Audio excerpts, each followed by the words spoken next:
Hi everyone, I'm here today to talk to you about all of the books that I read in January. I realise it is nearly the end of February, so this is rather belated. Apologies. I will list the books in the description box down below. I also read some of these in reading vlogs, which I'll also link in the description box down below as well.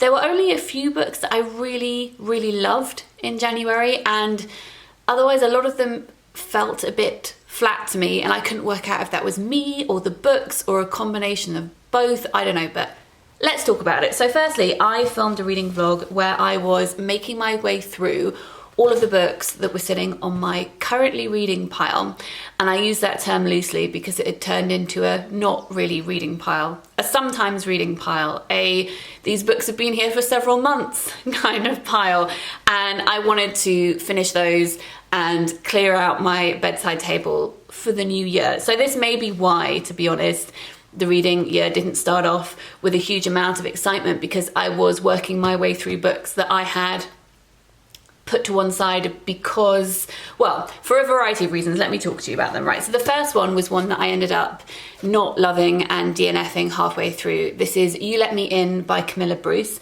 This is completely just a personal taste thing, as is the case with a lot of books, but this is about an author who has disappeared. Has she been murdered? Has she run away? What has happened? And she has left a series of notes for her niece and nephew, and if they can solve the mysteries in the history, the mysteries in the history of her past, then they can get their inheritance. It sounded delightfully gothic. I accepted a proof of this. It's a debut novel. But the thing that I didn't get on with so much is that it uses fae as a metaphor for trauma. Are there fairies? Are there not fairies? And I'm just not a huge fan of that particular device. I've read books where that's worked really well, such as Carolyn Jess Cook's The Boy Who Could See Demons, which feels a bit like an adult version of A Monster Calls by Patrick Ness.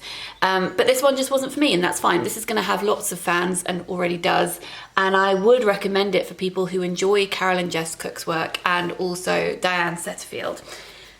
I then finished reading these two poetry collections, which I did love.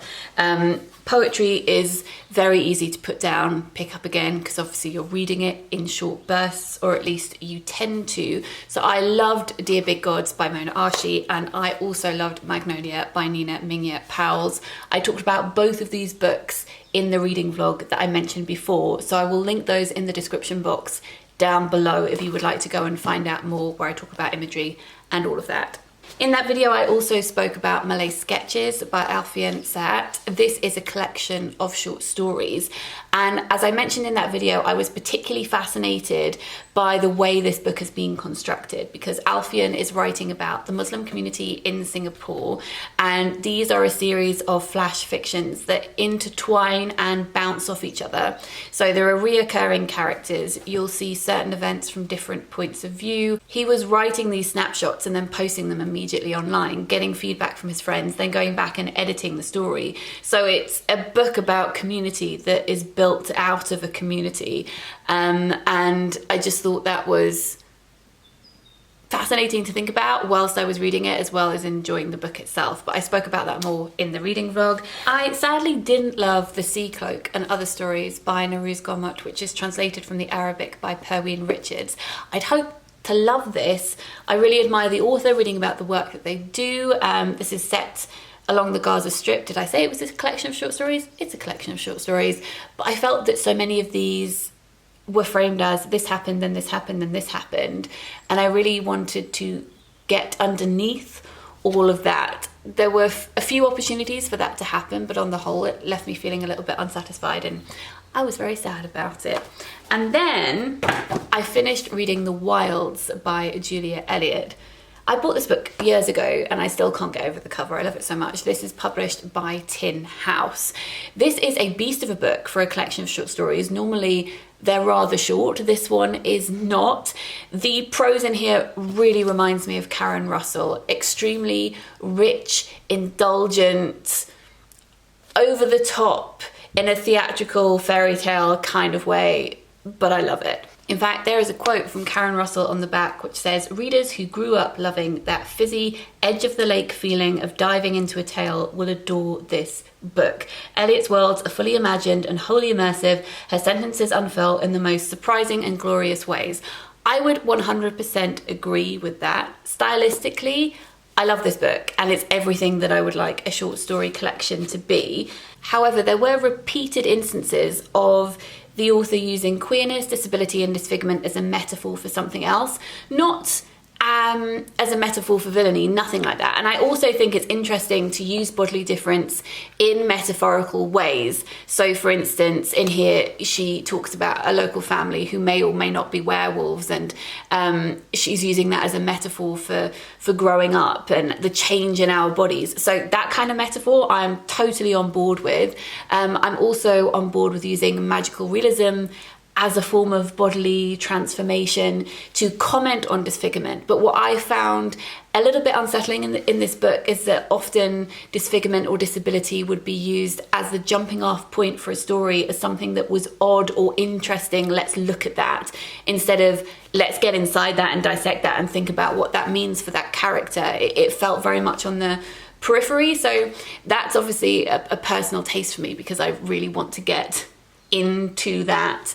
For instance, there is one story in here called Limbs, which is about a world where people can be given exoskeletal limbs, which is about cyborgs. It's set in an old people's home, and characters are being given exoskeletal limbs and they're getting used to them, and the narrator is walking around with her limbs and she's feeling kind of superior to the people who are wheelchair users around her. And it says, "In the pear orchard, Elise takes long strides, easy as thought, around the bed of mums. She notes a cluster of wheelchair-bound patients idling at the edge of the flower bed. I want to get inside that. I want to discuss that ableism that character is feeling, because people do feel that. So I wanted more on that front, but the writing style, as I said, is beautiful. Speaking of disability, I finally read Disability Visibility by Alice Wong. This is a collection of essays. I'm not going to sit here and review it because I think it's great, and it's just one of those books that I want to hand to people. It's the reading it that counts. It's what's inside that matters. That's the case obviously for every book, but because this is a collection of so many personal, important articles, the brilliant thing about this is the content itself, and the writing styles obviously vary because there are so many different writers. My favourite, I think, was the first one, which is called Unspeakable Conversations, which is by Harriet McBride Johnson. It begins, "He insists he doesn't want to kill me. He simply thinks it would have been better, all things considered, to have given my parents the option of killing the baby I once was, and to let other parents kill similar babies as they come along, and thereby avoid the suffering that comes with lives like mine, and satisfy the reasonable preferences of parents for a different kind of child. It has nothing to do with me. I should not feel threatened." So this is about her meeting Peter Singer, who's a professor who's very much into eugenics. And I cannot get over how composed she is when she talks to him. They deliver a lecture together where he is talking about how disabled lives are just not worth living, and she is advocating that they are. And this is what I was talking about a few months ago when I was talking about the book You Are Not Listening. That's what it's called. Yes, You Are Not Listening. And the privilege and platforms and being able to remain calm in a situation because it absolutely doesn't affect you. So him saying all these things and then her responding without screaming to validate herself. I mean, so many of her friends in this essay, she talks about it, tell her, don't do it, you're wasting your breath, why are you putting yourself in this position? But she feels like she can. So she says, if I feel like I can, I should. And I appreciate her so much, and others who feel like they can put themselves in that situation, because no matter how stoic you're being about that, it's going to be a brutal thing to do. And the piece that she wrote about it was incredible. And as I said, there are so many different pieces on here and so many discussions on different kinds of lived experiences and different kinds of disability. Something that really spoke to me was this part of Ariel Henley's essay, which is called "There's a Mathematical Equation That Proves That I'm Ugly." A few weeks after I was given an assignment, I think it was about beauty, if I remember correctly, I found a Marie Claire article buried beneath memories and a thick layer of dust in the attic. I sat on the plywood floorboards and I began translating them with the basic French I had learnt in school. The words spoke of the way the bones in my head were fused prematurely and described the devices that the doctors invented in the garages of their homes as a last resort. I cried as I read the words because it all felt so simple. The way they described it, I mean, they didn't mention the weeks that I spent in ICU or the fact that my mother spent her nights hunched over the edge of my hospital bed, too afraid to leave. The article didn't mention that I was a person and not a disease, and stretched across the page in big bold letters it said, "Their faces resembled the work of Picasso." Oh, I tried to talk about it and I got upset, so let's just not. I think on the whole I prefer books by one person. So for instance, Rebecca Towsing's Sitting Pretty, which I read at the end of last year and adored. But this, like any anthology, is such a great way to get to know writers who you may not have heard about before. I've since ordered several books by people who have written in this book that I had never heard of before, so I look forward to reading their whole works, and I very much recommend this book in general. This is the latest book by Elizabeth McNeal. It's coming out in May. This is Circus of Wonders.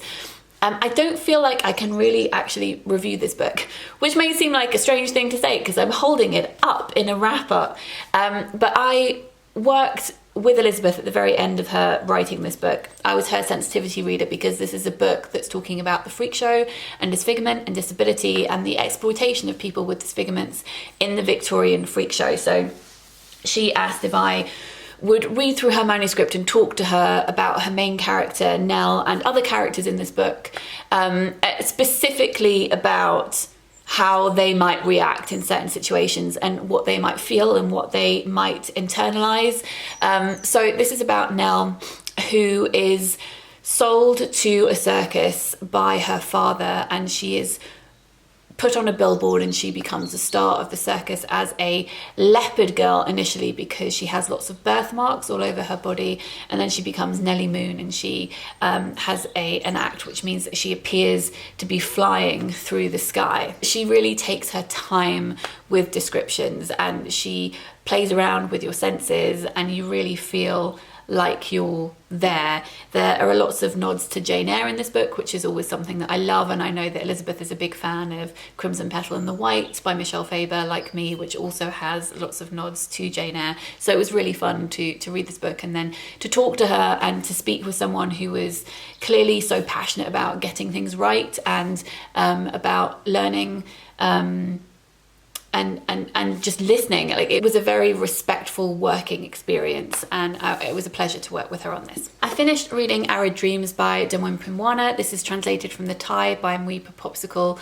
I wrote about this in a Toast article, which I'll link down below. I was talking about Tilted Axis Press in general, how much I enjoy their translated fiction.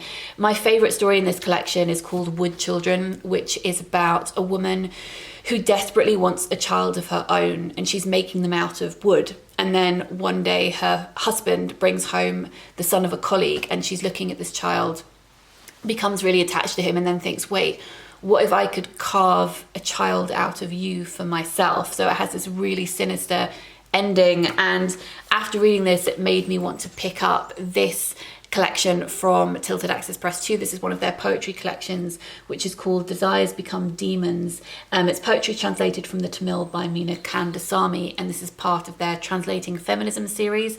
And again, I talked about this in the same article that I talked about this, so if you would like to know my thoughts, I will link that down below. I read Silver Sparrow by Tayari Jones in January. I listened to this one. The narrator is fantastic. I can't off the top of my head remember their name. I will put it on the screen right now. Really calming. their voice almost feels like liquid. Is that a really corny thing to say? Their voice sounds like liquid? Probably. Anyway, I'm going to stick with that one. I'm going to stick with it. Their voice is fantastic.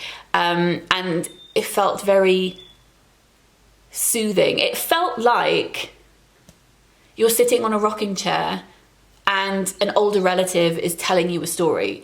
And this is a tapestry of relatives. This is about two sisters, Dana and Charisse. But Charisse doesn't know that they are sisters. Dana knows her father is a bigamist. That's actually the first sentence of the book, I think. Yes, my father, James Witherspoon, is a bigamist. So she knows that her father has another wife and that they have a daughter together. But the other daughter, Charisse, does not know this.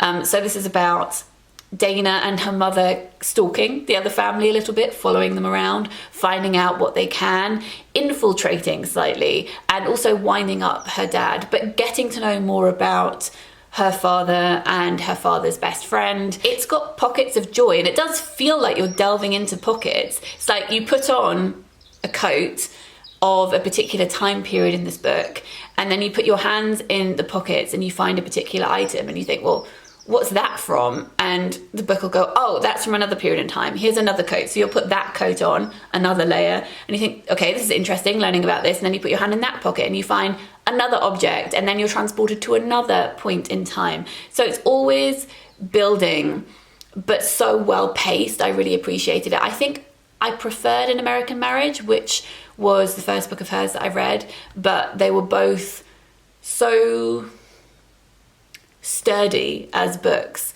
The characters and the plot, they feel real and immovable, like these are the only things that could happen to them, and you're just fully invested in the world that they're living in. She's a fantastic storyteller. Finally, I read The Infinite by Patience Agbabi. This is a middle grade book. The premise sounded fascinating. I just didn't love the execution, but I do have a caveat to that.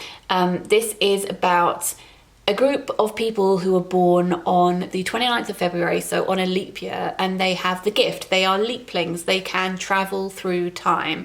That's so, so fun. This is a middle grade book, and I think I would have loved it if I'd read it when I was 12, which is the target age group for that. So I'm not faulting the book at all. It's just simply that I am older now, and sometimes I feel like middle grade books can translate no matter what age you are, and sometimes they don't. And for me, it happened to be the latter with this book here. But if you would like to read a really, is it really complex? I just think it's very, very fleshed out, which is both a good and a bad thing because you're cramming so many things into this book, but that's about the future and climate change and has a whole host of characters who can do different things. This is going to be a series, so perhaps as the series goes on, it will sink into itself a bit and we'll have more space to breathe. This is very much a building everything up novel. So yeah, not one that was a favourite of mine, but I'm sure that it will be loved by many, many other people. Okay, so those are all the books that I read in January. I would love to know what you have been reading in a comment down below. Have you read any of these? Are any of them on your radar? I hope you're all doing as well as you can be during these times that we find ourselves in, and I will speak to you all very soon. Lots of love. Bye.